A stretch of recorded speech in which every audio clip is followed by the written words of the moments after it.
lagi rame nih, Sintayong dipecat dari kepelatihan timnas Indonesia. Gue sebagai pecinta timnas Indonesia sih kaget, gak nyangka gitu tiba-tiba mendadak ya kan. Ya mau gimana lagi, udah terjadi, bahkan kayaknya udah nemuin penggantinya.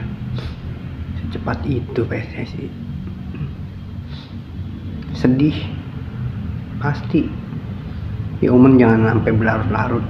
Bagaimana juga kita harus tetap dukung timnas siapapun pelatihnya, ya enggak, mau nggak mau kita harus tetap dukung. Bagaimana juga perjuangan timnas di round 3 ini, 4 pertandingan lagi, semoga pelatih baru bisa menang ya.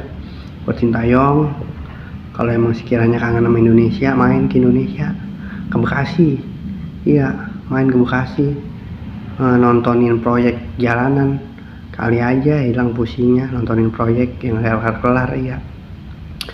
Iya bahasa Koreanya mah Amsah Hamidah, maksudnya Amsah Hamidah ya Sintayong, semoga sukses dimanapun berada. Bagaimana konsepnya ini?